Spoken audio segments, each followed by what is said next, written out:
Hey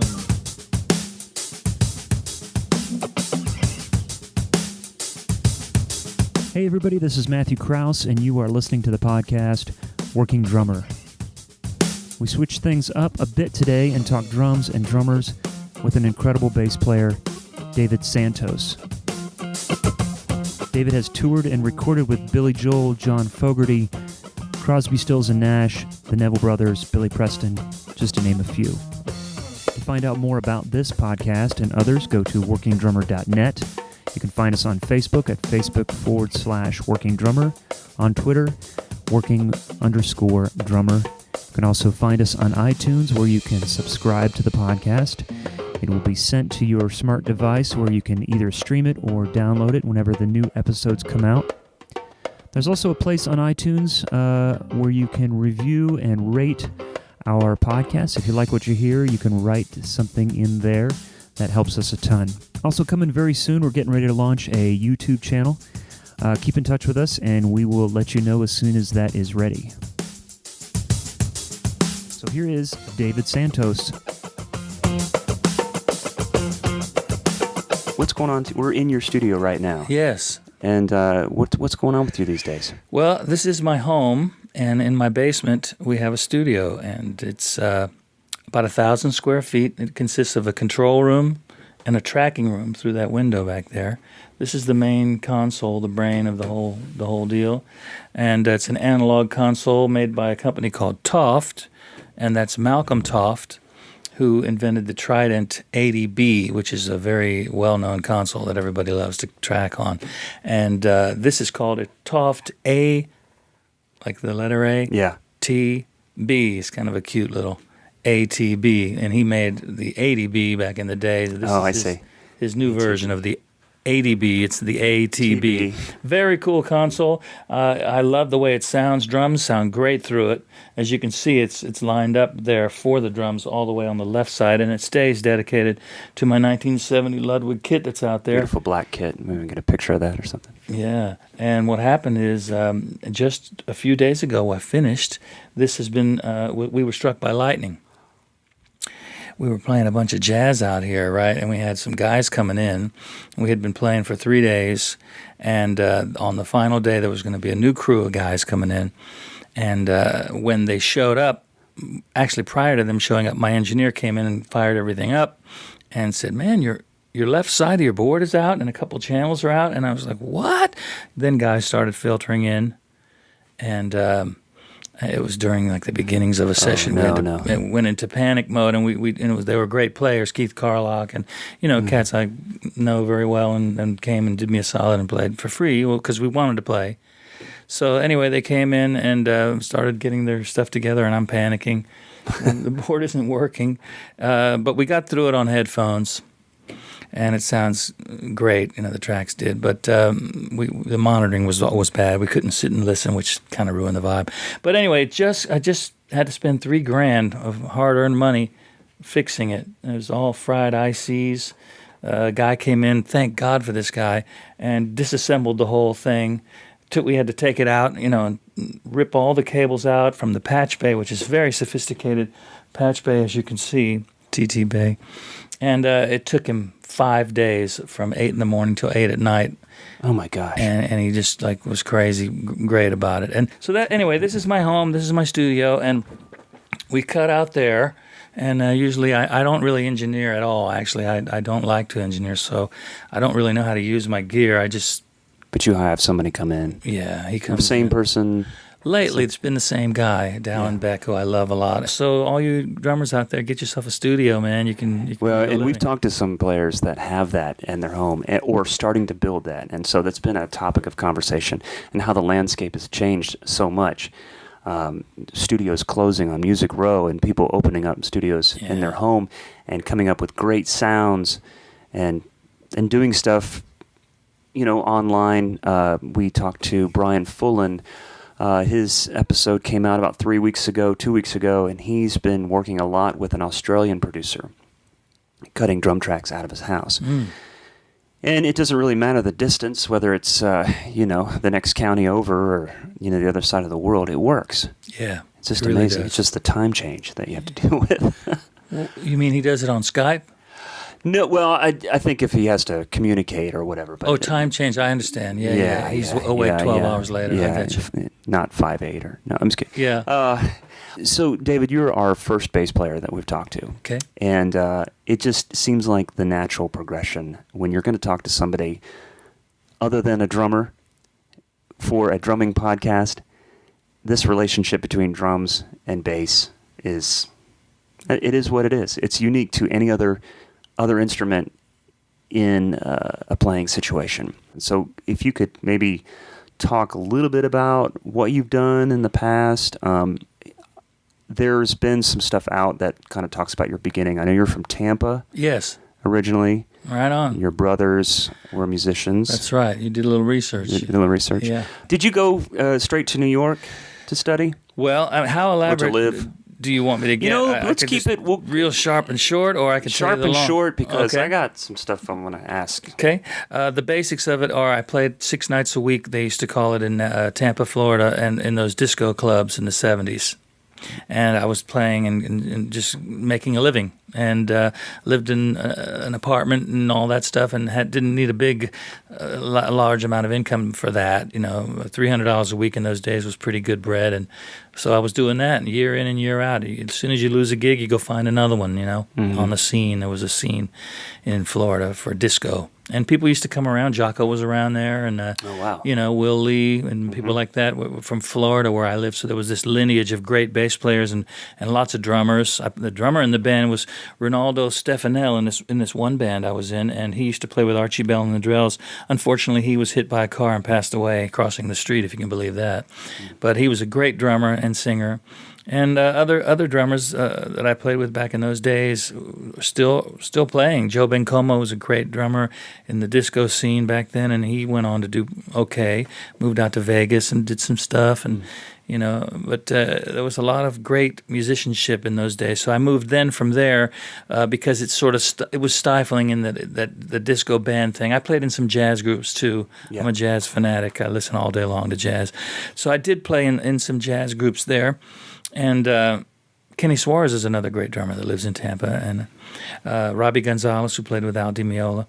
And all these great musicians from Florida were assembling to play jazz at night, and then I did that until it ran out. Every show closes, as they say. Mm-hmm. And then I moved to Boston when my father passed away to study more jazz. How old were you at this time? I was 27 already. I was older. Okay. This was in the early 80s when he died, and I moved there. So then I went and moved to New York. I was only at Berkeley for a year. I see. And I didn't study a lot. I didn't do any of the classes. I just played in the ensembles because I wanted to read music. And met Ben Porowski on the first day I was there. He's a great drummer. He lives in New York. Matt Rawlings was me, Matt Rawlings, and and Porowski were in this first ensemble that I did. He's a lefty drummer. Great band. And it was a huge, big band. It was 20 pieces or something. And the first day I walked in there, I couldn't read a note. It's very true. Wow. I couldn't read a note. And I had gone into these ratings systems things where you go and sit and play for a teacher guy. What do you call those guys that, that organize your schedule for you in colleges? Like a counselor? Counselor. Yeah, I went in with this counselor, and he goes, play. And so I started playing, and of course I was a veteran already, right? So I played a lot. I was 10 years into playing gigs, and I played a lot for him. And he gave me these ratings, assuming I could read. He gave me 7s, and the highest is 10. Nobody gets that ever. Some guys have gotten 9. And then, most of the monsters like Vinny Colaiuta would get like 8s, and then he gave me 7s. First day of class, I walked into this big band, and I couldn't read a note. And the guy goes, and he handed me my charge, like 7 pages long. Right. Matt Rawlings was sitting over there, young Matt Rawlings. Yeah. And he goes, all right, everybody, it starts with upper edge, left-hand corner, bass solo. And it said, it had a Charlie Parker tune, Cheryl, written out. It was written in treble clef, high up on the bass. And I don't know a lot of bass players that can read treble clef anyway, even veteran, like old, Nathan East or something, would have a hard time with that. So I looked at it, and Porowski started time, 1, 2, 1, 2, 3, and he started playing, time, ding, ding, ding, and I was like, and he pointed at me to start playing, and I just looked at it, and then he stopped the band, and he goes, "What's the matter?" And I said, "Oh, I can't read that. I just had to fess up." Yeah. And he goes, "Well, how did you get in you outside?" So he marched me outside, and he was mad because these guys are prideful of their band. They want the best band in school. Yeah. And this was a big band. It was a good band. I think it was the Buddy Rich band. So he goes, "Hey man, how'd you get in my class?" I said, "Man, I signed up for it." And he goes, "You can't read." I said, "No, I can't, but I tell you what, don't kick me out. Please don't kick me out. I want to stay in the class and read every day. Yeah. Because I'm on my way to New York." Yeah. And then he's like, "On your way to New York, how are you going to function in the class?" I said, "Man, if you give me that book, I'll take it home, and tomorrow I'll read it." And he goes, "You're going to read that tune tomorrow in class?" I said, "Yeah, give me the book. I'll read it. Yeah. Don't kick me out. Yeah. I need this."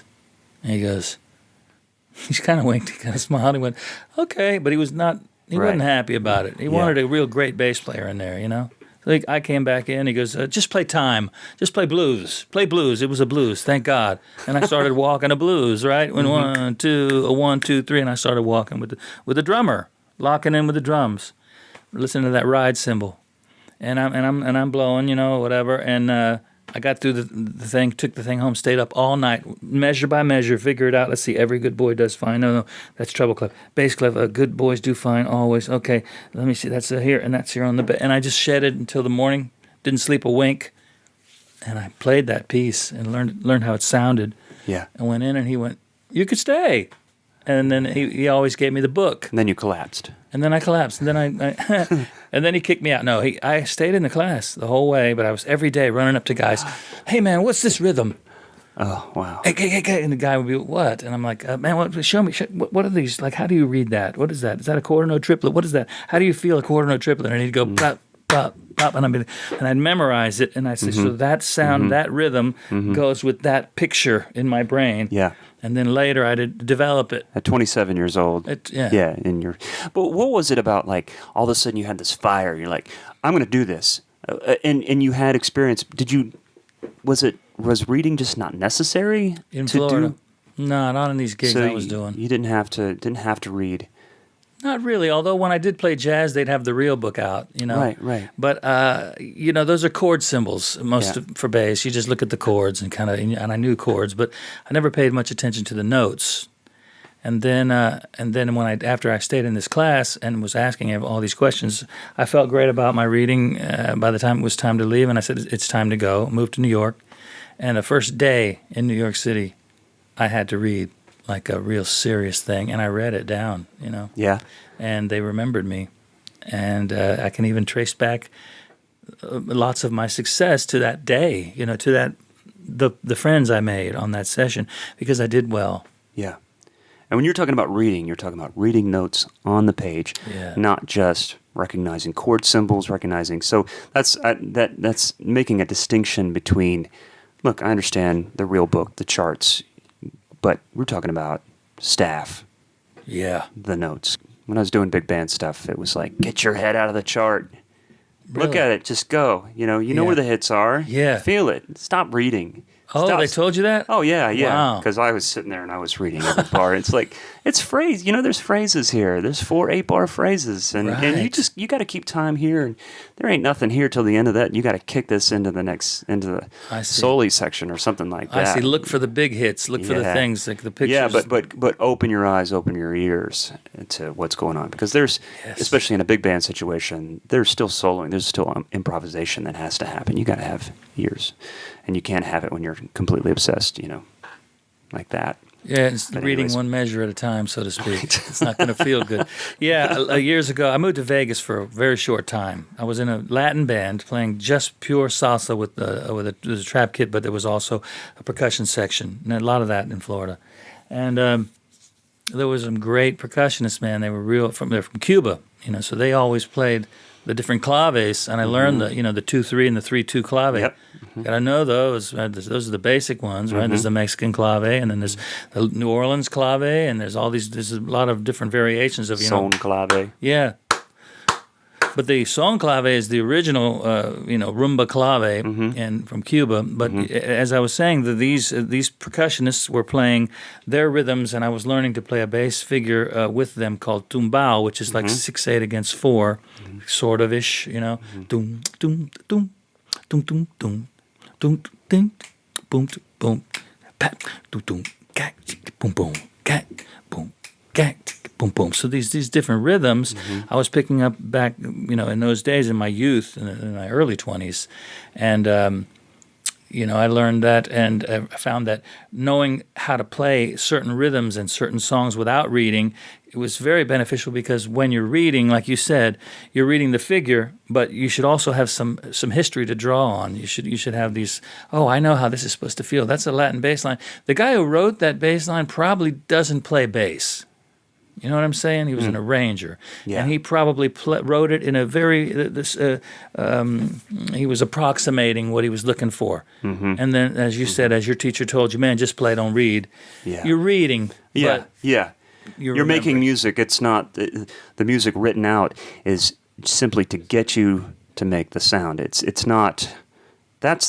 It's putting the cart before the horse. You're there to make music. The chart is there to aid us because we don't have this all memorized. And there's stories we hear, bassy drummers that couldn't read, and Buddy Rich that couldn't read. Drummers I know of that couldn't read, but there are other musicians that couldn't read that you were amazed at. But it's not about that. It's about what they're making, what they're providing. It depends. That's a tough thing what you're discussing, and this is something that I've had many discussions and arguments actually with people about, because there are those in the rock and roll world where I've made a living for 25 years touring, whatever, that don't like reading.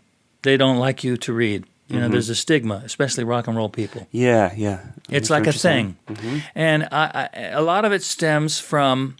Not all of it, but a lot of it stems from their own inadequacy or fear of inadequacy, and the fact that they spent all those years learning to rock and play their rock thing, and they believe that that's the way, so they are offended by someone perhaps who reads well. And that's one thing.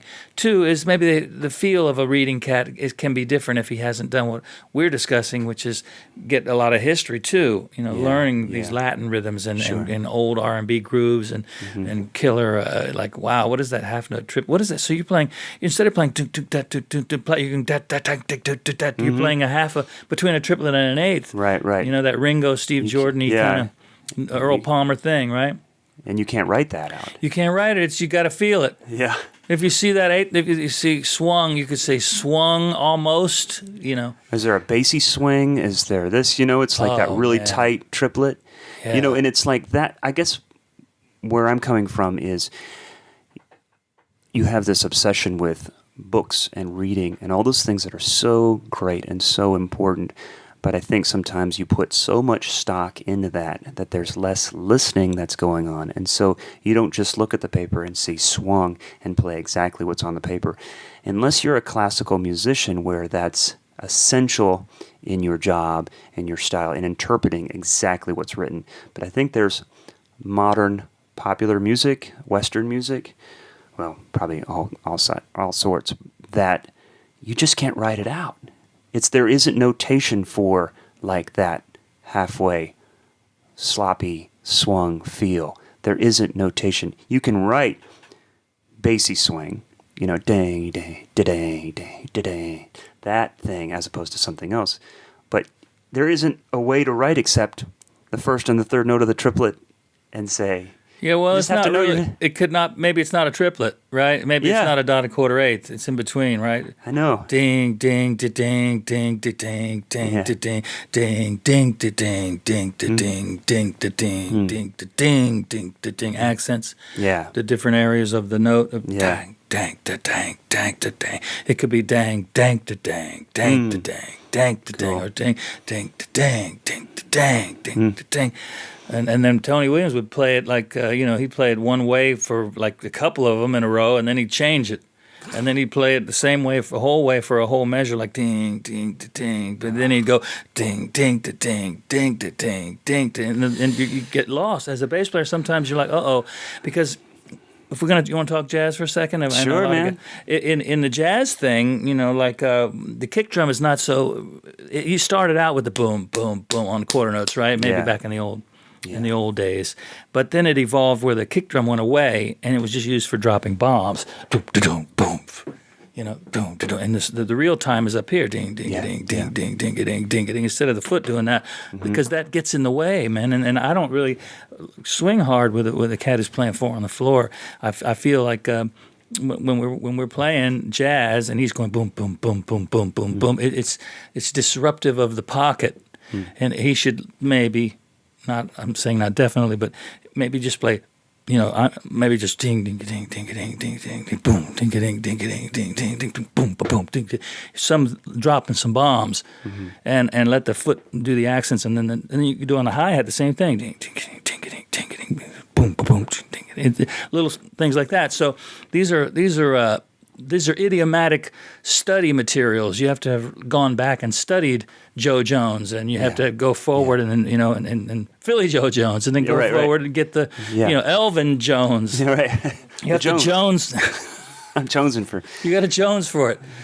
The point I'm making, though, is that you have to be a historian. You have to study the music and hear it in your head. And I think that was kind of my point. Is that I think there was an era where 4 on the floor was part of the style because of the amplification of instrumentation, how the bass worked with a big band, and how the drummer was supporting the rhythm section using the kick drum or using the bass drum with the bass player to amplify sound.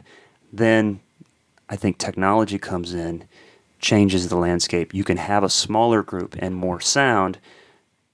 Then you have the evolution of bebop and how that changes. And then, of course, all those wonderful players that want to bring their influence in and stretch the boundaries.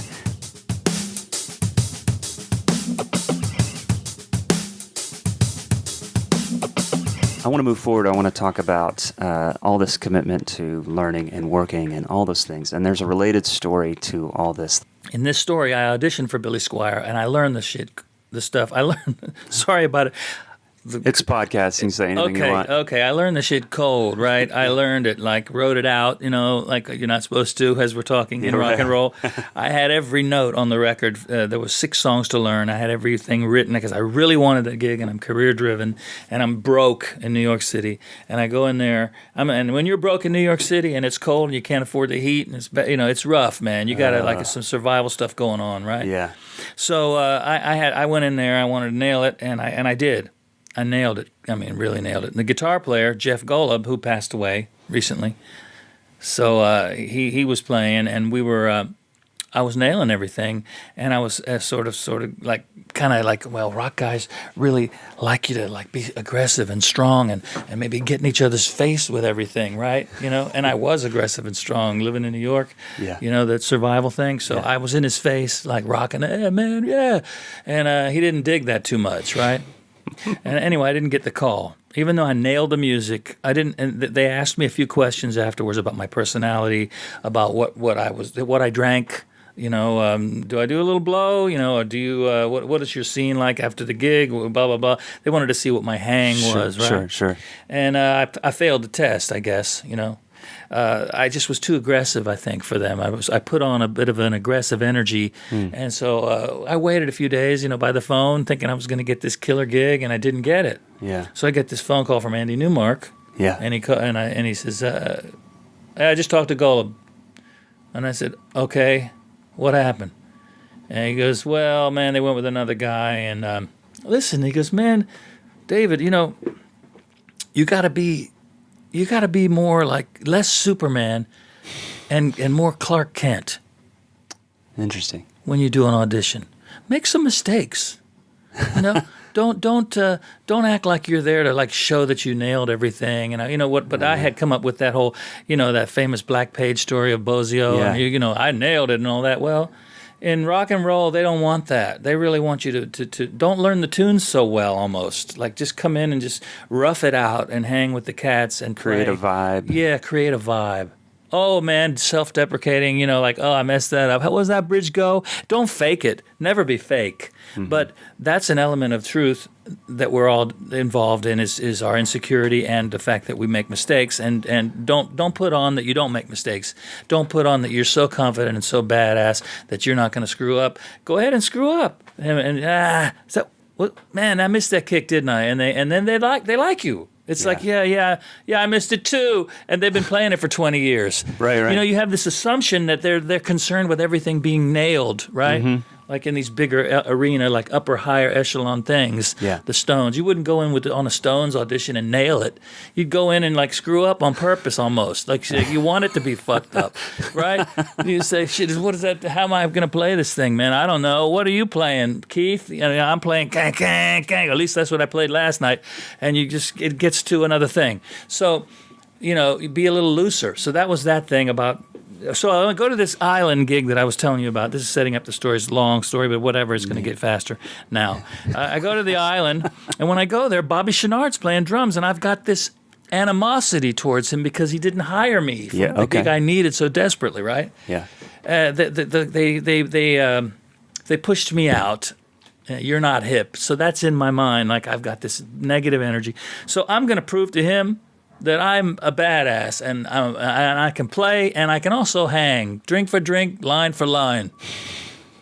You know what I'm saying? Yeah. He showed up at the airport with white shit on his face, right? And I'm like, Bobby. And he's like, oh, yeah, smelling of booze, right? Yeah. We got through the thing. We flew to Puerto Rico, and then we flew over to the Virgin Islands, and we got there, and we started playing this thing. And I'm hanging, and we were rooming together, and I'm drinking with him, and this and that. We're going to play together, and I'm going to make it. I'm going to make it in New York through this guy. Through being so great, he's going to talk about me all the time. And I'm so ambitious, right? Because I'm going to make it. Yeah. I still feel that way. I'm still going to make it. Yeah. So, okay, well, it was oil and water, man. It didn't work out. So, like, I had this book with me. And this is where it's relative to the story that I'm going to tell. The book was called Creative Visualization by Shakti Gawain. You can write it down, people. It's a great book. It's a short book. It's only that thin. It's about that long. It's one of those little books. But it has all these exercises in it, and clearing exercises and affirmations and all these different ideas of how you bring your dreams into the forefront of your life through creative visualization. You think... Mm-hmm. You think of something, you get a mental picture of it, you see yourself that way in the physical plane. It's in your head first, right? You're creatively visualizing what you want manifest in the real world, as a career, as a happiness factor, as a ending world hunger, whatever you want to. You see it happening first, and then through this sort of energy in the universe, not to get too cosmic, because I'm talking about blowing alcohol too, but anyway, you see it. And then by constantly doing these thought things, these visualization exercises, you bring it forward into, all of a sudden you're with the right guy at the right moment. Connecting the dots from your first vision to... Yes. I see. But getting a good gig, for example, let's say you want to play with whoever it is you want to play, Tom Petty. Not that that's going to happen because they're never going to break up and no one's going to leave that band. But you know what I'm saying. You see the picture of like, man, I see myself up there, man, with those cats, and that's how I'm gonna replace Steve Ferroni, man. Which is not going to happen. So forget that one. But anyway, seriously though, so I had this book. We were there for a week, and the blow and the alcohol and all the crazy stuff that was going on was not working. It wasn't working. We were like, it was like not. We were never going to be friends, right? Yeah. So I woke up every morning, went to the beach with this book and read it, and I did all the exercises in it, and I was like, I am going to become the best bass player in New York City. I'm going to be the guy that everyone calls, like Will Lee, and who's one of my heroes. I just love everything he does, and he's one of the greatest musicians of all time. He can read anything and play anything. And And I'm going to. That's what I'm going to do when I leave this island. I'm going to know. I'm going to understand what it is I want from my life, how I want to play, the gigs I'm going to get. I'm going to understand how to place myself in the success-oriented circles. I am going to get myself enough money. The first day I get back, I want to get a gig that pays $250 a week because my rent was $1,000 a month. I just want to get. I'm going to start with $250 a week. That's what I need, and then I want to play with Newmark. I want to go and play with gigs with Andy Newmark. That's what I want. That's what I visualized. I saw it in my head, everything. So I finished up this gig in this horrid situation where it was like, just get me out of here. How long were you down there for? It was a week. A week, okay. And I'm doing this every morning right after the third day or so. Yeah, So 4 days solid, playing every night. Yeah. And then not bonding with the drummer at all. And then going to my room and reading it some more. I get home. This is no lie. This is crazy. I go right into my answering machine and I push play. And the very first message that came up was, "Hey, David, this is Roger Greenewald. Man, I need a bass player. I'm backing up a soap opera person. She's an actress and she's a musician also, and she needs a bass player. And can you come and audition?" So I wrote it down. Yes. And then the next one, Andy Newmark. He said, "Hey man, Bryan Ferry's looking for a bass player. Marcus Miller's leaving. Would you be interested in coming down and playing?" I shit you not. 2 in a row. Yeah. Those are the things I was visualizing, right? Yes. So I'm like, was Andy on that gig? Yeah. Okay. Oh yeah, he was Bryan Ferry's guy for years. Okay. Played on all the records, was in Roxy Music. That's him on Avalon, one of the greatest records of all time. Okay. For all you drummers, you want to hear a great record? Go buy Roxy Music Avalon and live with it for, I don't know, a couple years. Serious business. Okay. So I go first to the first audition, and I get the gig. The guy likes me. It's a great band of New York musicians. He takes me for a walk, and he wants to talk money. And he goes, "Listen, man, we can only give you like $250 a week. Is that cool?" And I'm like, "Yeah, that's exactly cool. That's what I've been wanting. That's fine. Yeah. Yeah. $250 a week for a couple of rehearsals, and yes." Yeah. Then I went to the audition with Bryan Ferry. Yeah. And this is the thing. This is the complicated part. Bryan Ferry is one of my heroes and had all these monster musicians in the band. Like I said, Marcus Miller was playing bass. He left because Sanborn was doing some stuff he was producing at the time. So I went in there with these heavies, and I'm like, visualizing like I was continuing this process. And here's the complicated part, because this is the thing about visualization and creating your own reality through this concept, is that it doesn't always work. So you can't get dark on it, right? You can't. You have to keep doing it. Because you're going to fail sometimes at it. The word "fail's" wrong, but you're going to. It's not going to always work. Maybe it's not the time. Maybe the time's not. Maybe what. Now you're getting even deeper. Maybe the thing, it could be that it's later, 20 years from now. You're setting up yourself for what you. Sure. But I auditioned for this thing. He called me back 4 days in a row. And I was so excited it was going to happen because the other thing happened, and all this. And I knew it was. I had my visualization technique happening. I went to Radio City, where the first gig was, every night after rehearsals, and visualized myself in there playing with Andy Newmark on drums and all these monsters. And I said, and I saw myself loading in. I saw it, and then I get the call from Andy. "Hey man, he's going with someone else." I saw it go down the toilet. But anyway, it didn't happen, right? Yeah. Now back to the other story. Fast forward 10 years of struggling in New York City, still struggling. I go into this, doing weddings, doing whatever I have to do, bar gigs where you play blues in clubs all night long. And of course, you're tired and miserable all the time because you're spread so thin. That you're just like, how am I going to make this? And just figuring out ways to eat right and survive and do this thing. And I go go to this wedding gig in a tuxedo, and when I show up, there's a horn section there, and in the horn section was a sax player named Mark Rivera, and he was subbing for another sax player who wasn't there. And I was in the back, sort of getting my sound and whatever, and I played this line that I love, this bass line by Bob Babbitt that was on a Marvin Gaye record called Inner City Blues, And that's kind of a half swung and regular 8-note kind of groove. It's kind of weird. It's a little nebulous. Anyway, I played boom, boom, boom, boom, boom, boom, boom, boom, boom, boom, boom, boom, and I went to hit the the treble and change some notes, and I turned around and he was looking at me. He had his horn, he was like, wow, because I guess I was in the pocket, man. He felt it, and he smiled, and I smiled back. We did the gig, didn't talk much, didn't say. I don't think I said 2 words to him. Yeah. I went to my on with my life, and a couple years went by, and the phone rang one day, and it was him.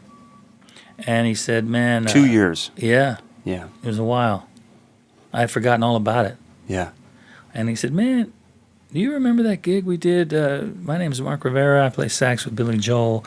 And we did a wedding gig upstate New York, man, and you were on it. And remember you were playing Inner City Blues, and we smiled at each other. And I said, yes, I do remember. How you doing? He said, great, man. Oh, listen, would you be interested in playing with a band that I'm in? We need you right away. Mm-hmm. John Entwistle is the bass player, and he's leaving. Yeah. Because Ringo, and I'm like, my heart's like skipped a beat. Which Ringo? Yeah. Who would that be? Ringo who? Ringo who? Because Ringo put this band together, and his daughter's sick. This is how I got the Billy Joel gig. So his daughter's sick. She has a brain tumor. And nobody wants to hear that. I don't want to hear those things. So that's a bad thing. So Ringo had to leave and disbanded the group, but said to everybody, listen, you guys can stay together, whatever, but I'm going to split. And he paid everybody, and it was apparently really, I wasn't involved then, but it was apparently very amicable. But Entwistle didn't want to do it without Ringo. I see. He was just there for Ringo. Yeah. And I get that totally. But it was full of superstars. It had Billy Preston on keyboards and Felix Cavalieri on organ. Yeah. And it had like all these legends. Man, Mark Farner from Grand Funk was playing guitar and singing, and Lou Gramm and the guy from what's the name? Bachman Turner Overdrive. Randy Bachman was playing guitar and singing, and Wendy, my fiance, the person my soulmate, that's how we met. Oh, awesome. She was in the band. Liberty DeVito was playing drums to replace Ringo. Yeah. And that's the Billy Joel connection. I see. So that's what happened. So he says, man, you want to be in this band? We make good bread, and we go around the world. And I said, yeah. And he goes, I said, what do I have to do, man? What do I have to do? I thought there was a catch, And he said, nothing. Just say yes. And I said, yes. So tomorrow morning there was a FedEx.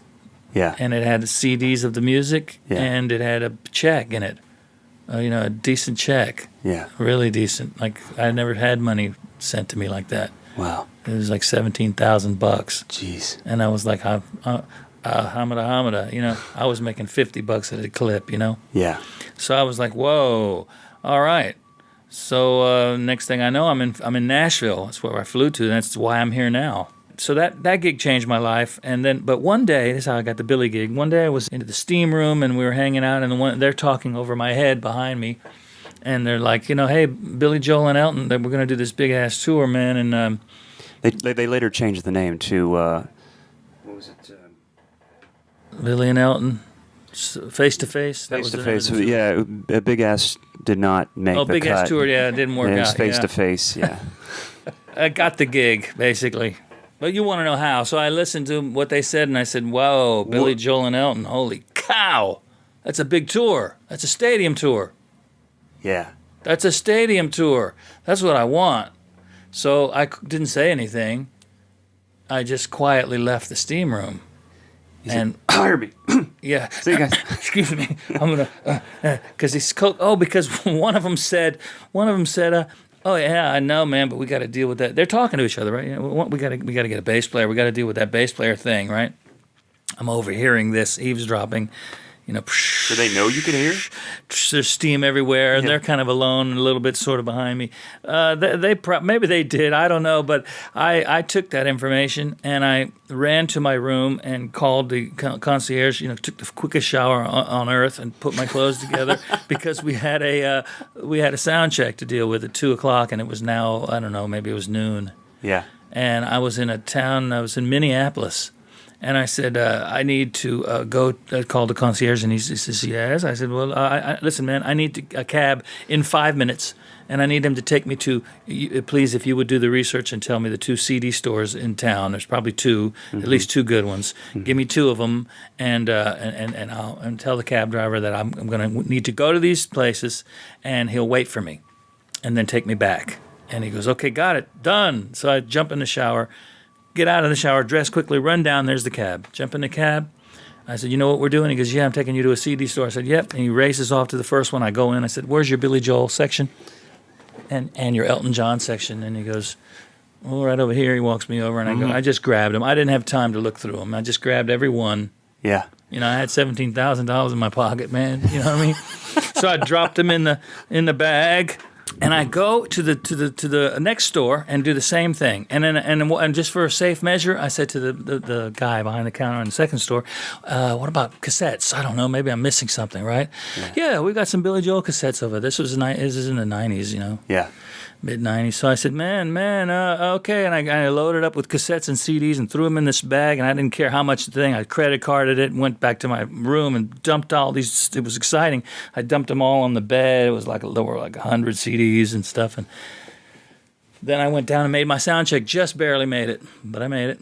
And we did it, and everything went great. And then I didn't really talk about it to the guys at all too much. I was sort of a stealth, you know. It was just get the job done, man. You know what I mean? Get that gig and visualizing it. Right. And I'm going to get that gig. You're doing a little bit more than visualizing. Practicing. You're doing yeah. I went home and I made myself charts of everything, which I wrote out every note like I did with the Billy Squier thing. It didn't work for me, but I stayed with that concept because I think it's a good thing to know what Doug Stegmeyer was playing on bass on those songs. It's a good thing to know every note, every nuance of the thing, and then do it your way. But you really, you know, a guy like Billy Joel, you know, they know what was played. You know what I mean? There was a history there. Those guys knew what they were playing with each other. So for you to just pretend like you're going to come in and do your thing on the gig, that's not the way to do it. You have to play what that guy played. Basically, you're paying homage to this bass player who's created this magnificent body of work. Right. And for you to ignore it and as though your thing is just as hip, it may be, but you're not being paid to be hip. You're being paid to represent this mega massive sound for 100,000 people. So I knew this now, and I had to learn those tunes, and I did. And it took me a year, and I was banking on the fact that as time passed, the stars would align through my creative visualization, and I would be, as we've discussed, because I grew to understand that. That as I continued to believe that it was going to happen, they would have some stalling thing that might happen, that the tour would be backed up a couple months or 6 months or even a year, or maybe Elton would be too busy and this would happen. So I was confident that it was going to work out. And I learned every day. I get up in the morning and I put on my music and drink my coffee and start charting. I had a book that thick of bass transcriptions of Doug Stegmeyer.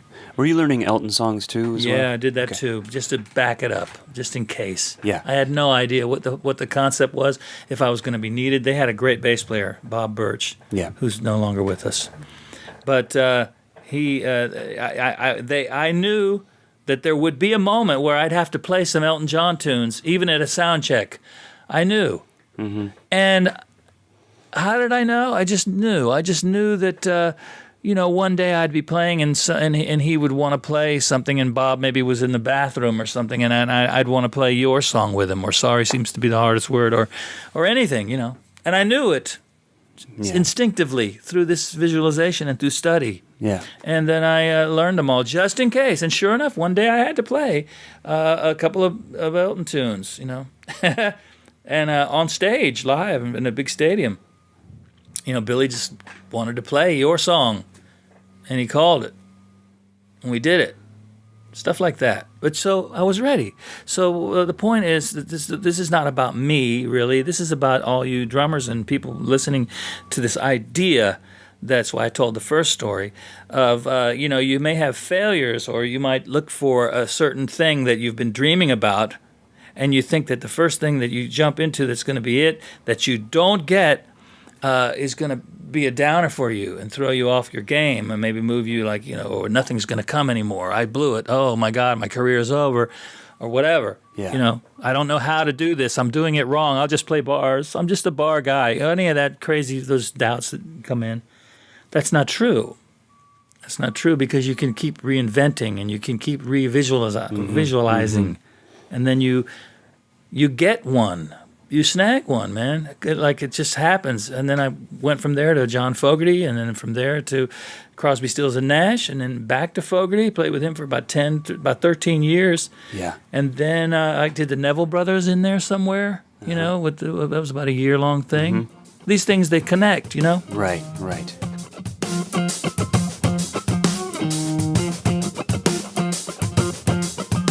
So all that preparation, there's a gig that came up. It was the Storytellers, VH1 Storytellers thing with Billy. And this was the first time I met him. You met Billy. Okay. So tell me about that. All that work. How long had you been shedding that material? A year. A year. Okay.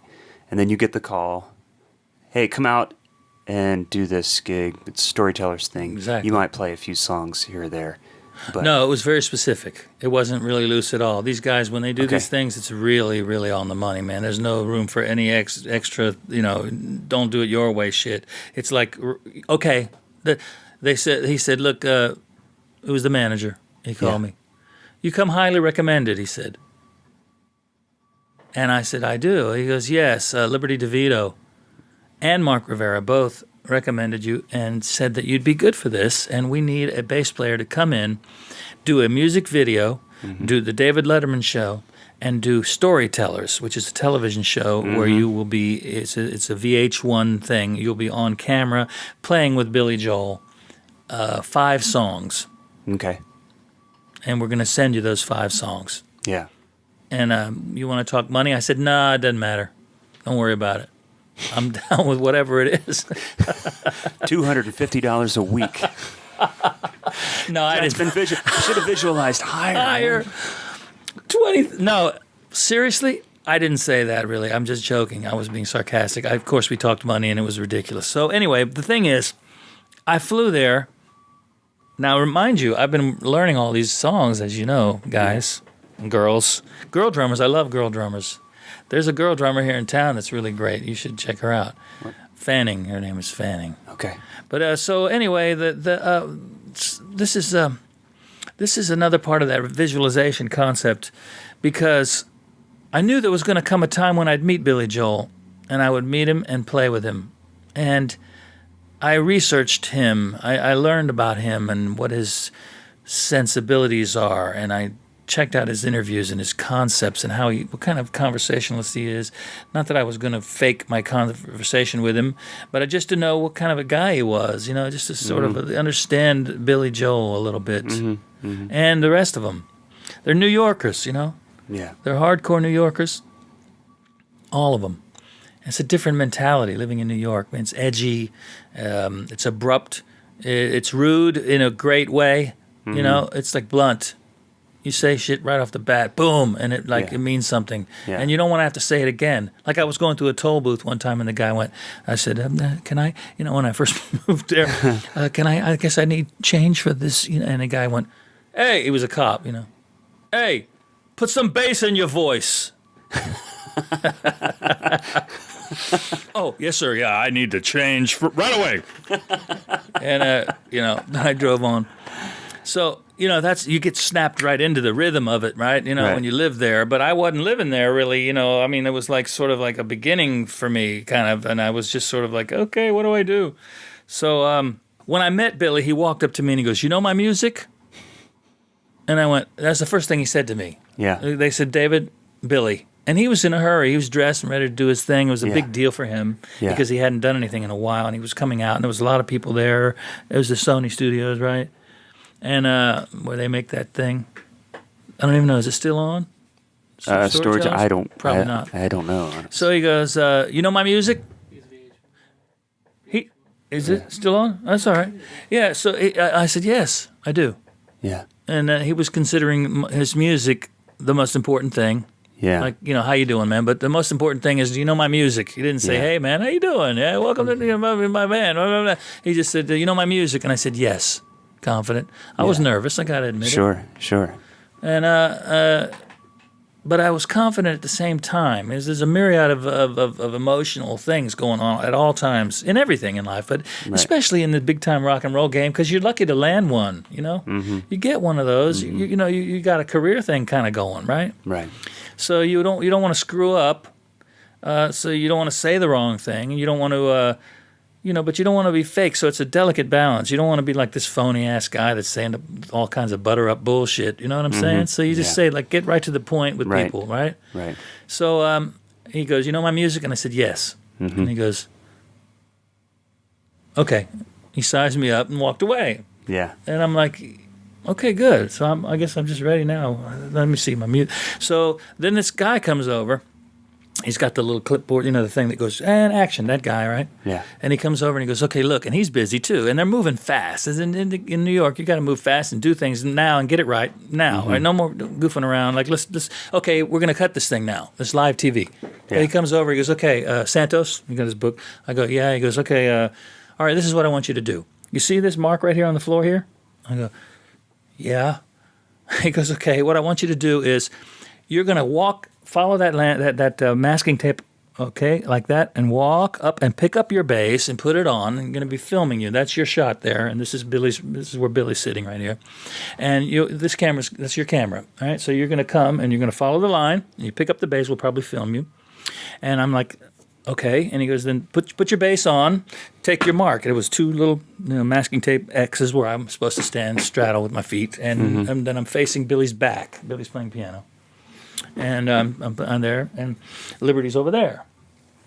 So it's time to now get this really sharp, and make sure I handle it right. And he says, so what you're going to do is you're going to play Italian Restaurant. That's the first song. Mm-hmm. I'm like, okay. He's looking at the book, and he goes, and then you're going to take he's the director, right? Yeah. You're going to take your bass and put it on this stand right there. He points to it. He's very specific. Yeah. And I'm looking at him, yeah. And he goes, okay. And then you're going to walk off and follow the thing. See that curtain over there? You're going to go behind that curtain, and then Billy's going to field questions. Yeah. And then someone's going to ask him a question. He's going to answer. He's going to do a Q&A thing, and then I'm going to cue you. So I want you to keep an eye on me from behind the curtain. I'm going to cue you like this, and then you come back out. And then there'll be applause, and we'll shoot you, right? This is live TV. We're going to edit it a little bit, but most of it's going to be live. There's a little editing process, but you understand? You got to get it right. I said, right. I got it. Yeah. He goes, okay, what are you going to do? I said, I'm going to walk out. I'm going to follow the thing. I'm going to pick up my bass. I'm going to put it on, and then we're going to play Italian Restaurant, and then I'm going to put it down and walk off, and Billy's going to do some question and answer stuff. I'm going to watch you. You're going to cue me. I'm going to come back out, and we're going to play the next one. Right. He goes, good, done with you. Just like Bill, my music, and done. So then I'm like, okay, he's on to the next thing. These guys are busy. Yeah, right. He's got to rope it in, man. Yeah. Then he went to the next guy. He's talking to him about it all. And they're all organizing it, right? You don't know this stuff clairvoyantly. You got to be taught and told how to handle a TV He's like, thing. shit, musicians, man. Okay, let's make sure we get these guys know what's going on. Yeah, these guys are probably high.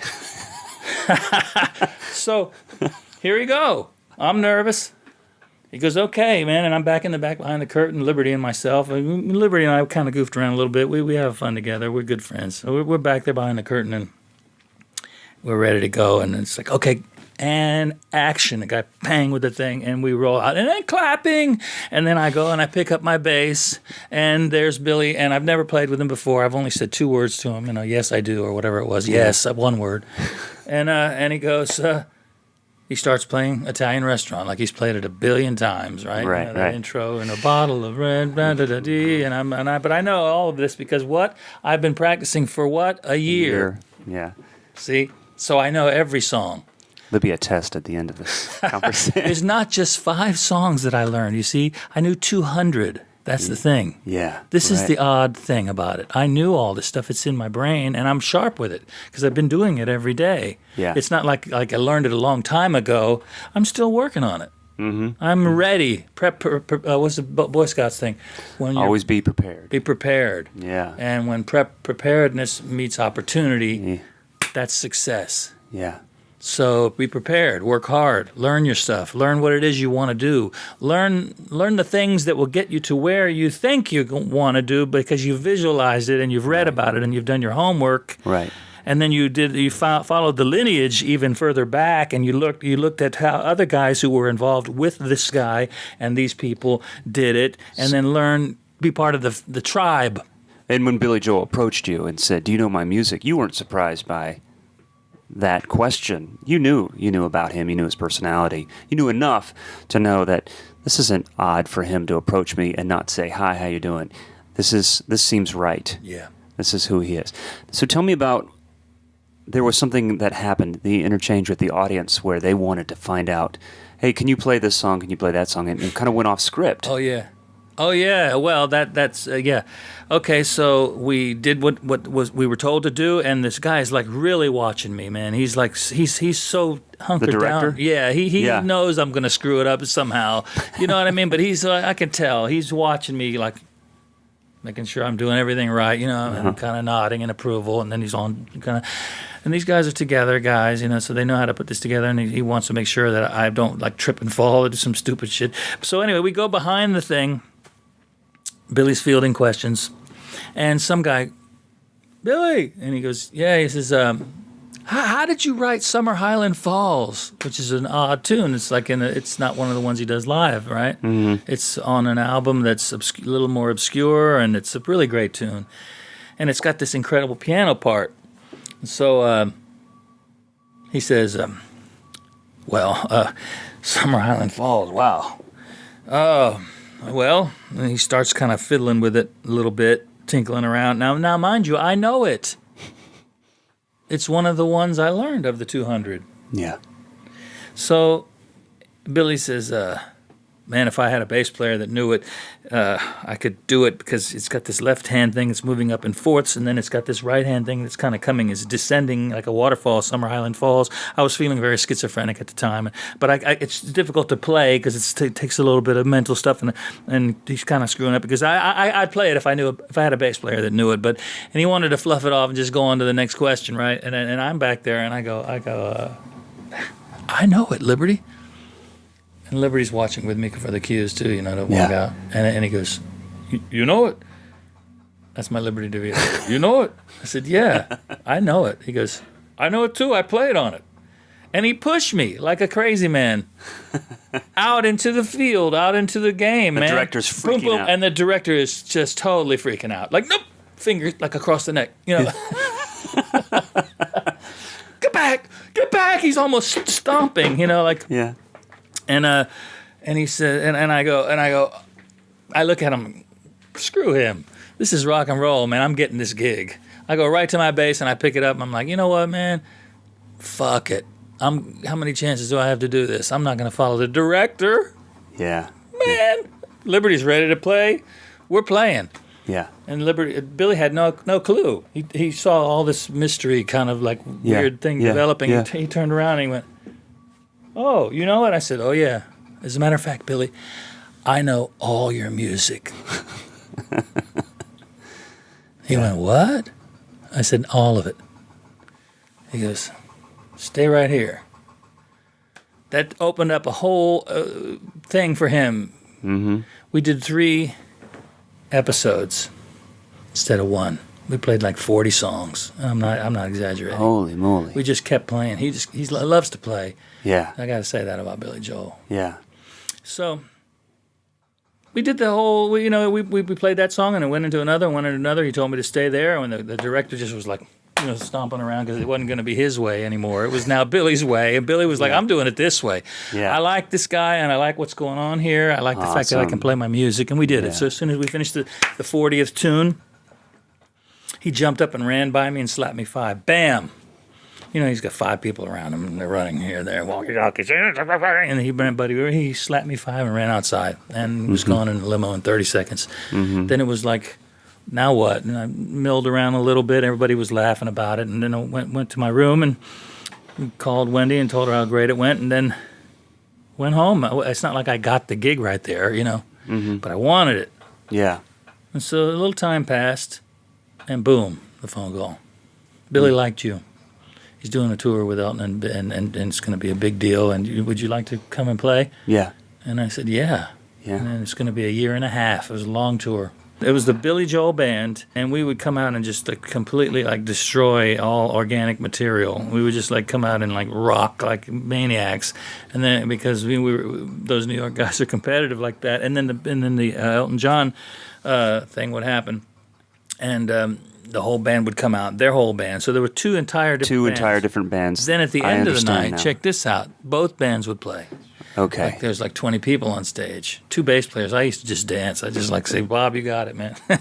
We would play stuff like Little Richard, which you have to know, right? Yeah, and here's the thing about Billy's band is those guys like to play at sound check, or they did back then. I don't know what it's like now, but back in those days, they would like to play at sound check and all kinds of stuff, but no Billy Joel songs. Billy wants to play Hendrix, OJ's,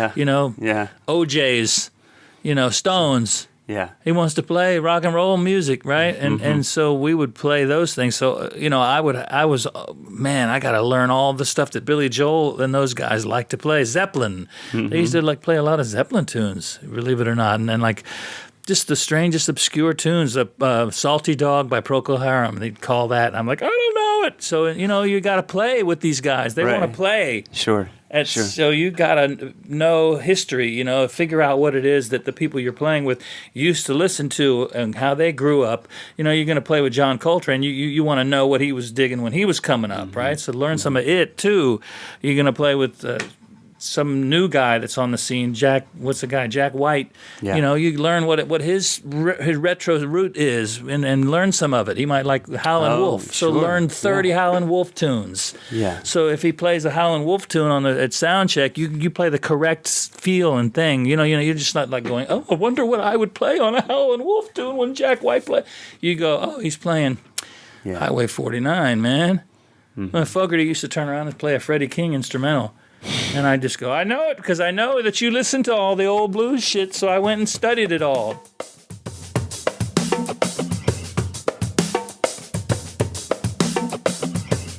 I want to talk about 3 iconic drummers that you worked with. Obviously, Liberty.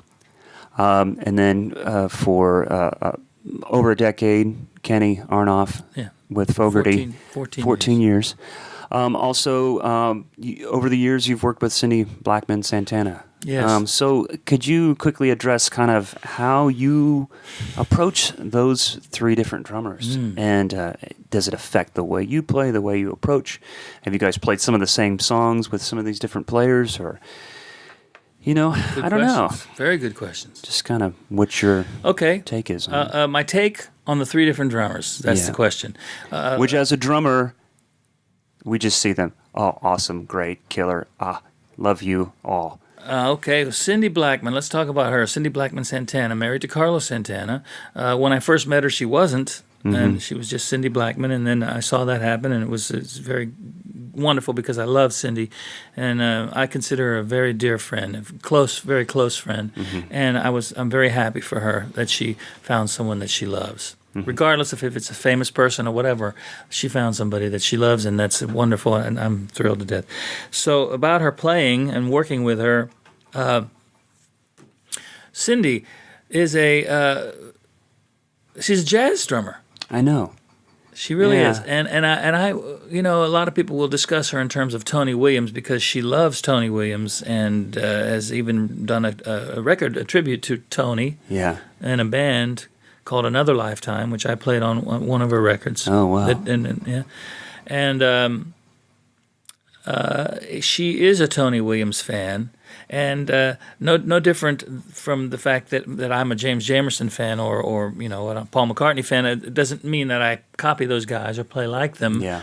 their influence is shown on me, and I play lines that if I'm on a session, someone says to me, "Hey, can you come up with a thing here?" And I go, "Oh, it'd be like a Jamerson thing, maybe." I'll quote from that, and then I know that language because of my studies. Right. Or McCartney will maybe play a certain way, slides and beautiful melodies in a contrapuntal way. Well, drums are the same way. Obviously, you drummers know this, and Cindy has studied Tony a lot. She's got the vocabulary. You can hear it and you can see it.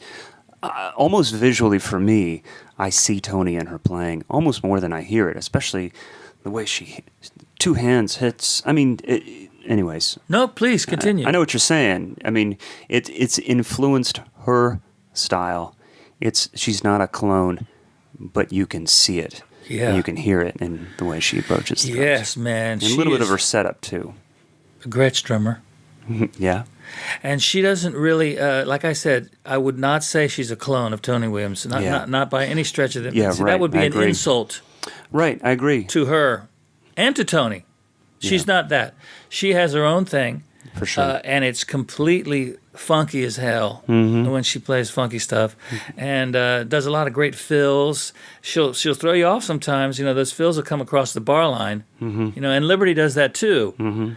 But so I've learned through playing with these different drummers, when someone gets kind of wacky like that and goes across the bar line, they're going to come out. I know to hit the one, so it's my job. And as a matter of fact, a guy who I play with Cindy with all the time said to me the other day, "I like that when Cindy starts going a little wild, man. You nail in the one like that." I'm like, yeah, that's my job, But Cindy she's very she has a lot of rhythm, and a lot of those rhythms, they present themselves in her playing in triplets. She has a lot of triplet stuff going on. Elvin Jones, there was a lot of triplet information, a lot of subdivision in the triplet idiom, so to speak. That Afro-Cuban. Right. There's a lot of that jazz background. Yeah. Mm-hmm. And then there's there's a triplet thing going on there, right? And as well as the 16th and 8th note. I mean, that's silly to even mention a specific rhythm, but I pick up on some of that, and she's very good with that ride cymbal thing. If we're blowing some straight ahead thing, with playing like Tony did, would be like ding ding a ding ding ding a ding ding ding a ding ding ding a ding ding a ding ding ding. It's ding ding a ding turns into ding dinga or ding ding a ding. You know what I mean? It can be at any given moment instead of ding ding a ding ding a ding ding a ding. It could be ding ding a ding ding a ding ding a ding. You know what I'm saying? It's as the accent turns around, sometimes you got to be aware. And as a bassist, I'm playing like straight time, doom, doom, doom, doom, doom, trying to play, and not on the beat. I try to play forward of the beat so that it's moving forward in a sort of a linear way. I'm not hitting downbeats, downbeats, downbeats. It's like it's just sliding, skating across the time forward. And when she's playing, she's doing the same thing. Jazz is a very forward-thinking thing, right? And not that we're just playing jazz, because we play a lot of funk. And she plays with what's his name, and with the glasses and rock, very good funky guy. What's his name? Come on, man, we know. She's been playing with him for years in all the videos. I'm not a big fan. Oh, Lenny Kravitz. Lenny Kravitz, yeah. But she plays that backbeat thing strong with him, and time. Real, are you gonna go my way? And she's playing different things. And I remember Newmark told me years ago when he was. We were talking about jazz, and he was saying, man, I just don't feel that quarter note pulse. I don't feel it. I'm a backbeat guy, man. I kind of like play like right in the middle of the beat or behind a little bit, and I play more, and I feel that backbeat. Doom, doom, bap, boom, boom. I feel that. And when I was doing the Fresh thing, it was a Sly Fresh album, right, which is 16th notes and all that, all that stuff. He said I changed. I left that behind because I like that kind of playing, but I prefer bigger 8 notes. I like the boom boom bap boom bap. I like to play bigger fills that are more less notes and wider spaces between the notes instead of this all that. Right. He went that way, and if you follow his lineage, his career, you'll see that the Fresh album, he never played like that again, really. Interesting. Right? He went into stronger 8-note, big old feel, and got that Roxy Music gig, and then the John Lennon stuff and all that. They were big beats. They were bigger, rounder fills, and bap, boom, boom, bap, poof, stuff like that. And he told me about that when he said one time that when he was playing with Joe Vitale, who's another partner of mine, I played with him for years. Joe and I, and we still play together. Vitale has a big sound, and in those days, and Joe and Andy did a record, and the record was with Joe Walsh, and it was 2 drummers on stage, and he said that, and Andy was really a hot shot back in those days on the scene, sort of playing sessions, and Vitale is not really a session guy. He likes to be in a band all the time, right? Okay. He's one of those guys, and he was playing with Walsh a lot. He's on all those hits, all the Joe Walsh mega hits, that's him. Okay. Rocky Mountain Way. I was going to ask about that. Yeah. All the great stuff track. that you know from Joe Walsh, that's Joe Vitale. Okay. Okay.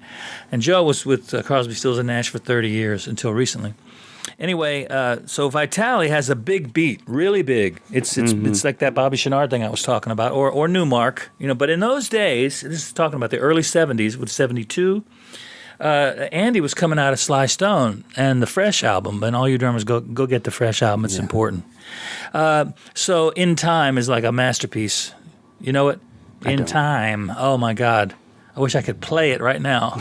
I wish I could just play the song right now and just like laugh about how funky it is. It's Omar Hakim told me one time we were playing a gig together at the doing a TV show with Patty Austin, and we were in the morning, we were having our little orange juice and croissant thing and the Today Show at 4 a.m, sitting around talking about music like we're geeks up about it.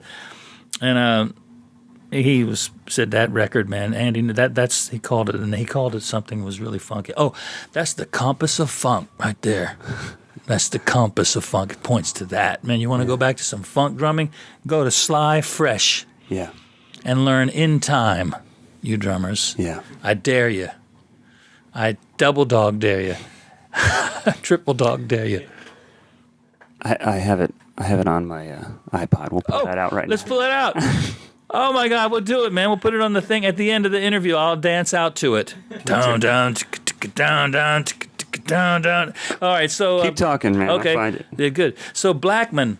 So she's Blackman-Santana. She is a freer drummer than the guys I've played with, and a couple of girls I play with. Her time is freer. So my perspective on her, how to play with her, is much different from when I play with Liberty, who's pretty free. Liberty's pretty broad, wide open player. Yeah. And but Kenny is real solid and real time oriented, but forward of the beat. I say of all the drummers, when I play with him, he's on the front side of the beat. That's where his heartbeat leads him. That's where the time is felt from him, and that's what John Fogerty loves about him. He loves being pushed, and sometimes people that play with him think he's rushing, but he's not. He's not rushing, because I've made many records with the guy, and I always crank the click in my earphones. Because I'm sort of concerned with being the guy who's in time, and if I play just to the click and then we go in the control room and listen to it, like on a Fogerty record or something, he's right banging hard with me, man. His kick drum is right in the middle of my bass note. It just feels forward. It's a very strange phenomenon. It feels like he's rushing. And if you know how to play with a guy like that, you can keep it from rushing, because it's not gonna rush. It just feels like it is. It's forward. It's forward, right? It's like he's playing. It's an edgy heart. There's energy in what he's doing. It's not pushing. I mean, it's not.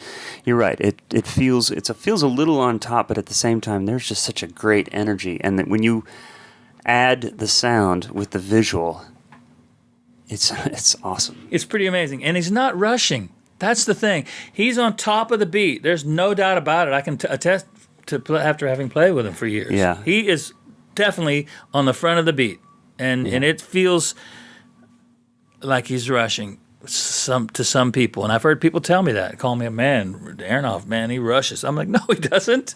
No, he doesn't.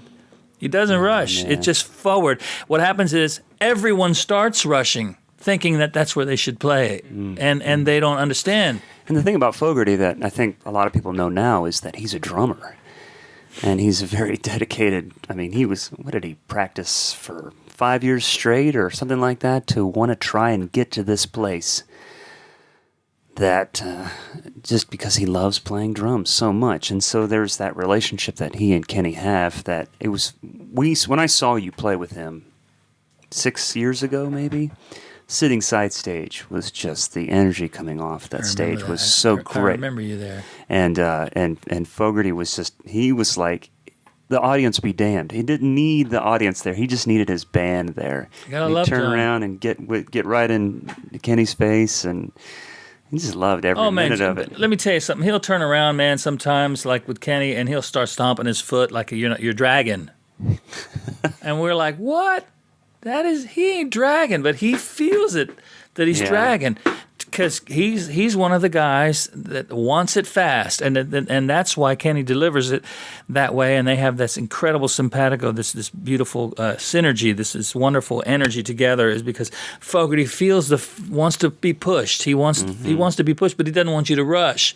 Mm-hmm. So it's a strange thing. Try it sometime. Try playing when you're grooving. Try playing forward, always forward, but keep the click banging in your ears so you're there, but you're in front. As walking bass in jazz is the same way.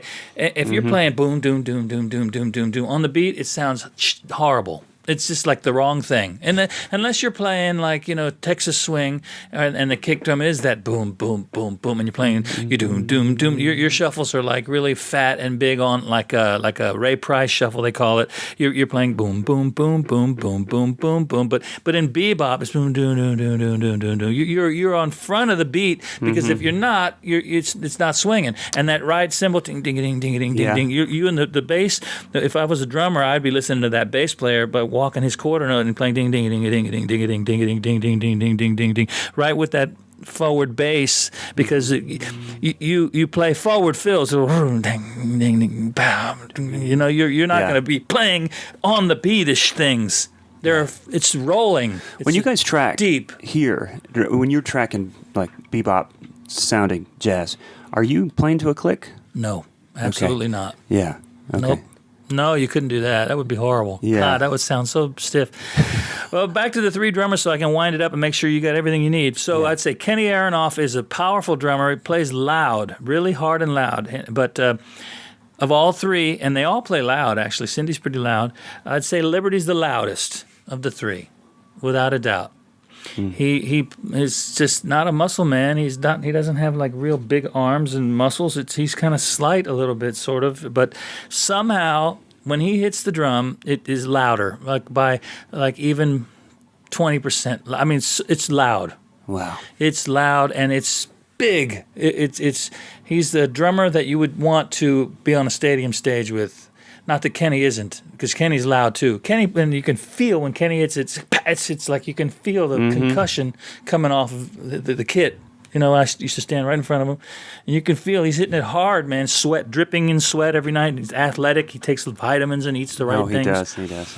But I got to tell you, man, Liberty's louder, and it's not better. Yeah. I'm just discussing the forte, the loudest thing. Yeah. Cindy's loud, and she has more of a whip in her drumming, but at the same time, it's loud, man. But she's a jazz drummer and a funk drummer too, and she rocks really hard. I got some stuff I could play where we're rocking so hard with this guy Mickey Free. It's really rocking, and other things. But you've got some videos of that. There's a great video on. Yeah.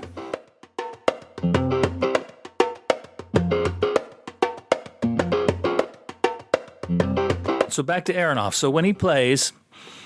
When I lock in with him, and I'm playing boom, boom, boom on a simple beat, boom, boom, and he's playing, his foot is playing a boom, boom, boom.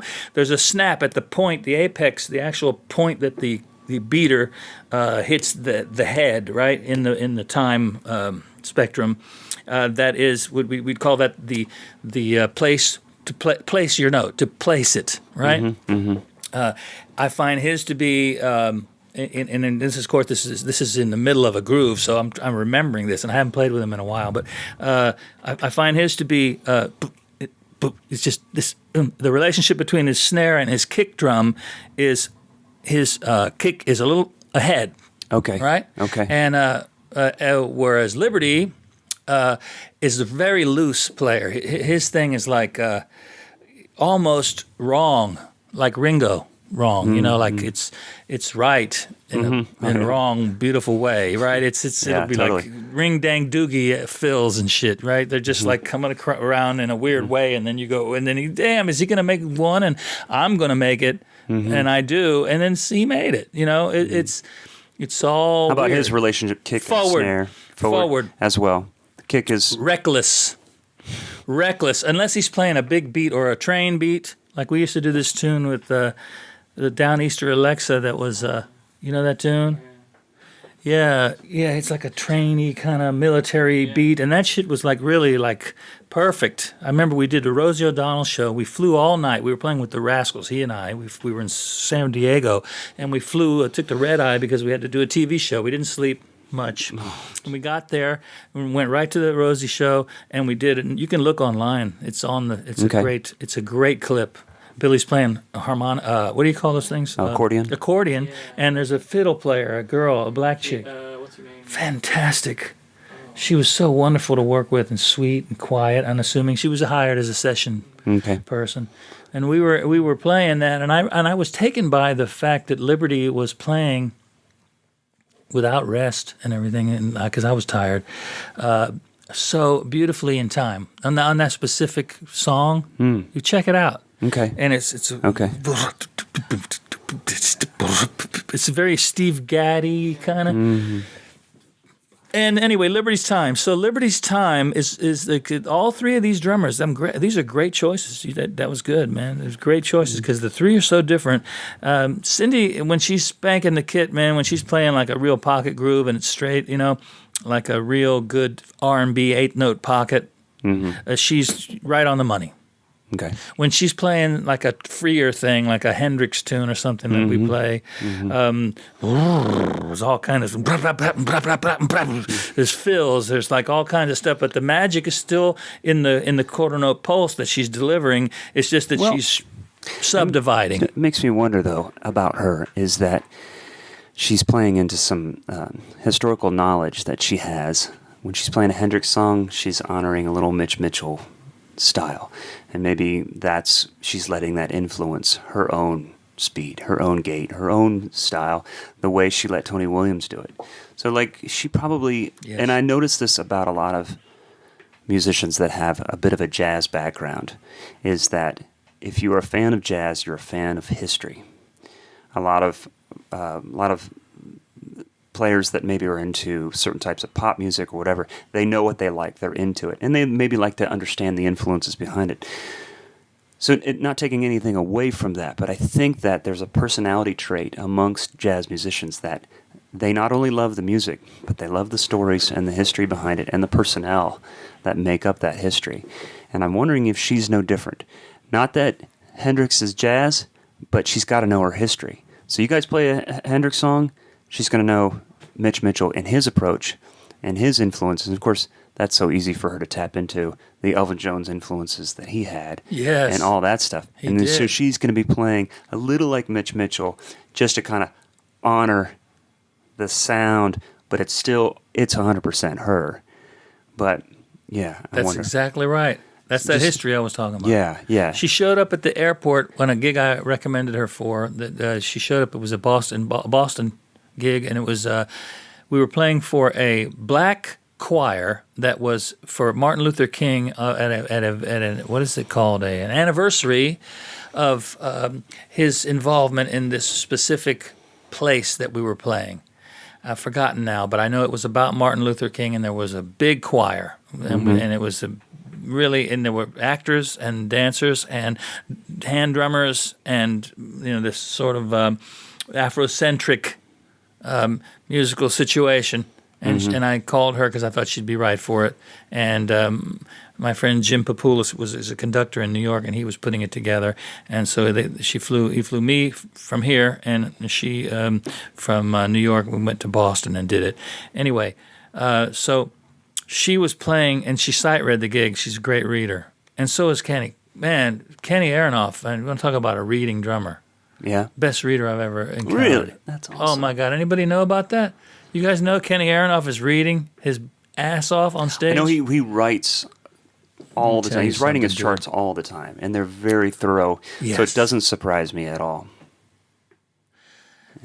Man, he writes his Fogerty grooves out. No foul language, please. Oh, I see what you're saying. He wrote out the top line, the middle line, the toms, the kick Yeah, drum I know. parts, not chord symbols or whatever you would call flow chart here, like you and I, some drummers would write 8, 16, different feel part change. for part. He writes the thing, man. Yeah. And he reads it like on a session. He's reading that. The things that you're hearing, these legendary records that he's made. I guarantee you, he was reading it because It doesn't sound like it though. no, You know, I see the wheels turning in his head sometimes. he doesn't have hair to hide it. You can But it's like, okay, yep. I can see him doing that. We all do when we're reading. But after you do it so much, yeah, he's good. he reads it, man. He's reading it because it's a lot to remember, and I think it's freeing at some time in the process to be on a session or a live gig. And he's playing with Don Was on all these big gigs where he'll back up Sting or, you've seen him, McCartney come out and do a tune.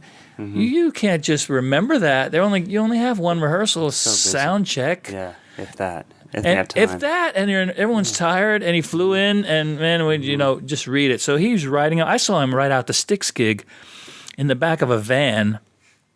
We were riding, and he was on headphones, and I was, of course, I play around. We used to be such buddies. We still are, but road dogs together, and I headlocks and all the crazy stuff, like kids. But he was like, nah, I'm work. I'm trying to work. But he would he would take his headphones off and laugh about a few things. But back, he'd be writing, and and I said, what are you writing, man? It's trying to bother him, like Yeah. a brother would bother another brother. Poking him and stuff, or like he'd be writing. I hit his elbow, and he writes a strategy. Stop! He hit me like hard on the leg. There'd be a bruise there for a week, Right. That's Oh fun. man, he grabbed me by the neck. Tell me real quick about Cindy Blackman at Cindy. the gig, at that gig. You were Oh, telling yeah. me, Martin Luther King. Martin Luther thing. King gig. She read her ass off. She did. She was great on the gig. Now, what was the point I was trying to make? What were we talking about? There was Cindy is versatile. And she can play a lot of different things and has studied the history of music. And you were mentioning Mitch Mitchell and all that stuff. So what was required of this music was playing with a choir is difficult. You're playing a certain way. And there was also very specific parts to be played, and she read those, and I was impressed and proud of her. And I remember, I was reading too, because the guy writes every bass line out and drum parts. And she had these big, long pages and was reading it. And I thought, whew, made the good call there, because we hadn't really been talking about that. I see. And one time she called me once to do she called me to play with Patrice Rushen and herself and Vernon Reed. And wow. he's a great guitar player. And we went and did this gig, and I'm trying to remember. I might be messing that up. Oh, someone's mowing my lawn out there. Anyway, so Cindy can read. She can play all styles, and she knows her jazz history. She knows a lot of the beginning of the jazz thing, and she knows about the jazz singers. Sarah Vaughan. I remember her telling me about Sarah Vaughan one time and singing. I said, "What are you listening to?" We were walking along, and she goes, she put the headphones in. It was a Sarah Vaughan thing, and so she was listening to Sarah sing, and everything it lends itself to other people. Like there's a lineage that you can follow. You can learn Sinatra, and you can learn all those melodies from Sinatra, so you can learn those Broadway show tunes, because Sinatra sang those Broadway show tunes so simply and beautifully and with lyrics, so you could know what Stella by Starlight sounded like with a singer singing it. And then when you play it on the bandstand with, Mike Stern and some people like that, and they're not playing this like Sinatra's played it, but you hear the song in your head, you know what I mean? So so you have to learn all this information. Yep. You should learn the lyrics to songs. Liberty DeVito told me that. Man, I play to the lyrics. I was like, you do? Really? Doesn't he sing everything? Yeah, he kind of does. Yeah. Well, we went on a walk one day, Liberty DeVito and myself, and he was saying that, I stopped in a music store and picked up a book that was about reading, and I was reading, practicing in my hotel room all the time, because I'm a nut that way. And he was like, man, what do you need to read for? You don't need to fucking read. And I was like, well, I do. And he was like, no, man, it ain't about the reading. You don't read it, you feel it. I play to the lyrics, he said. Liberty, Yeah. I play to the lyrics. He kept saying that, and I said, well, you know what, man? What happens if you do a session and there's no lyricist there? There's no singer there. Yeah. What do you do then when you got to lay down a track and there's nobody singing? Mm-hmm. What lyric do you play to? Mm-hmm. You never heard the song before. They're going to lay a bed for a singer to come in later. What are you playing to? I'm just what New York style Right. confrontation.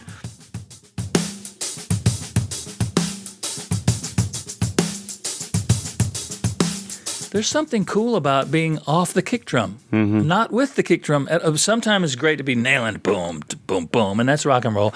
But you know what, man? Years ago on a session, Omar Hakim and I were doing this thing, and he said to me, and I said to him, "Hey, man, like, you know what?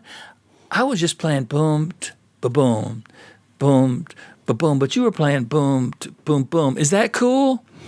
And we were on it was a TV thing, and he goes, "Yeah, that's totally cool." And I said, so you know, I'm not with you. Like, you're going boom, boom, boom, and I'm going boom, ba boom, and so it's boom, ba boom. It's like there's a little flam thing going on there, but I like it, man. And he's like, "Yeah, I like it too. Yeah, do that. That's cool."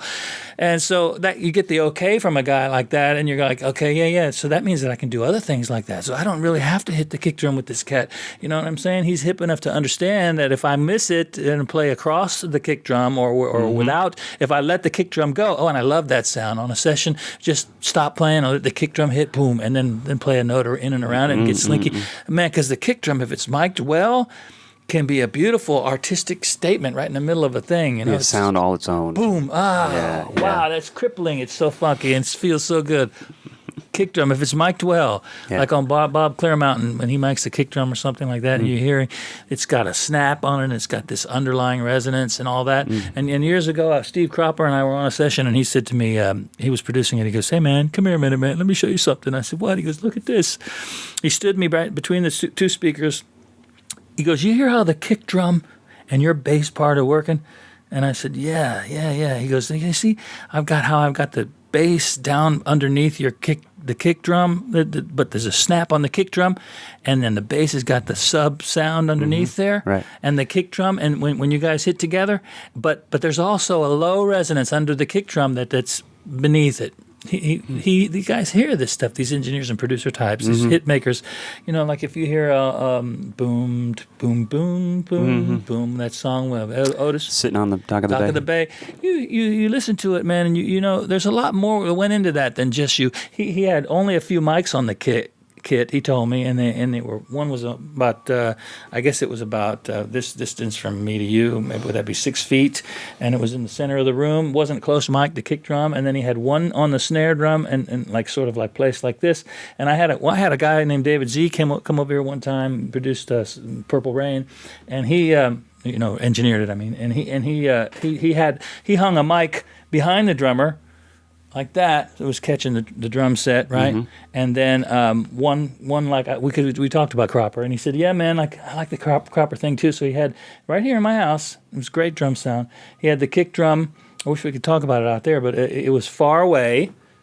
As opposed to that close, tight thing, it picked up some of the ring of the kick, the toms, and some of the room and the resonance of the room. And like I have an acoustic guitar hanging out there, and it's rattling and stuff, and it's in the sound. So the actual kick drum is like a breathing thing. It's this breathing, beautiful thing. I mean, whereas if you're up close on something, it's a tighter thing. So miking your drums is a kind of a deep concept. So what do? You listen to everybody and study from them all. Learn from Bob Clearmountain. Learn from Steve Cropper, learn from the newest guys, the guy in town, Richard Dodd, who does the Petty record, that Wallflowers record. The bass drum on that is ridiculous. Here's a quick story. Ferroni and I were recording. Might have been on your session, dude. Really? It might have been on the session there, because we were at Blackbird, and we were in the room, and in came George Massenburg, who's a very famous guy. He invented all kinds of stuff for recording, like mic pre's, compression. He's famous for recording. And he has a room over there that's the wildest room in the world. You walk in this room at Blackbird, and there's sticks on the wall in varying lengths and sizes and dimensions and with the relation to one another for diffusion.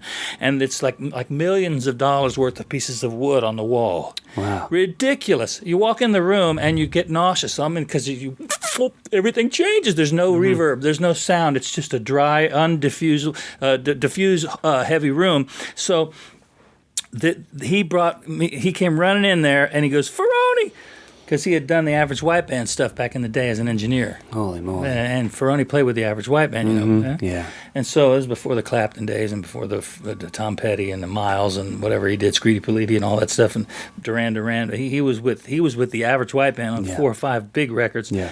So Massenberg was the engineer. Man, he goes, come on, man. So I tagged along. The two of us went in this room. And John McBride came in, the owner of the studio. Blackbird Studios, the biggest studio in Nashville, maybe one of the best studios in the world, right? I would say. Yeah, it's pretty amazing. I'd put it up in the top 5 studios in the world. And we go in there, and he played Sgt. Pepper's. And the two of us sat right in front of between the speakers. And these guys are winking at each other and laughing and giggling like what they're going to do to us, you know, by playing this to a bass player and drummer. Guys with histories like us that have played on 1 million records and rock and roll, crazy stages and everything. And we're sitting, you know, ready to hear it, man. And we look back and they're like, you know, like giggling a little bit about it. Yeah, you want to play the Queen thing for him? Let's play Sgt. Pepper. Yeah, sir. So he plays Sgt. Pepper, and we listen to it. And you can hear those drums, man. You can hear it. It sounded like Ringo was sitting right there, man. The kick drum, like I'm talking, that sound. It was all, I think it was kind of panned all right to the right, but I'm listening to it, and it was meaning more to him, to Ferroni, than me on this specific discussion, because it was about Ringo. So then we listened a little more, we played some Queen stuff, and we packed up and went home. And I had to give Steve a ride to his hotel. He was, you know, on the road. So I got my car, Ferroni jumps in, we drive up to the hotel. The drive was a good long, you know, 15, 20-minute drive, and he didn't say a word the whole way. Not one sound came out of his mouth, and I was just letting him be in his little world and drove him toward the hotel. And as we started to get close to the hotel, I said, man, you're quiet, man. What's going on? Everything all right? And he goes, what? I said, no, you were just a little quiet. You all right? He goes, Ringo's kick drum. That's all he said. That's all he said. And I just went, yeah. And I drove in. He jumped out, gave me a hug, and that was it. Next morning, he flew out, and I went about my business. But yeah, the sound of the kick drum was ridiculous. And, you know, we're all trying to leave a mark, you know. And then Ringo left a big one, man. I know. And he left a big one. Yeah, it's so great. And now he's in the Rock and Roll Hall of Fame. Which is, yeah. I love that Ringo story. Okay, Ringo it is. David, thank you so Ringo. much, man. Love you, man. I appreciate it. You too. It was awesome. Welcome to Nashville. Thank you. Great, man. Great. So much. Okay. Beautiful. So there you go. There's our interview with David. I want to thank David for taking the time to sit down and talk to us. His stories really reinforce the idea of hard work and perseverance. And we just, again, appreciate the time that he took to sit down and talk to us. I also want to make sure that I thank Mike Jackson, again, for his help. All the camera work that he's been helping me with to get ready for our new YouTube channel. So keep an eye out for that. And thanks again, Mike, for your help with that and the audio content as well. So again, thanks for listening. Please keep in touch with us, and I hope to see you around.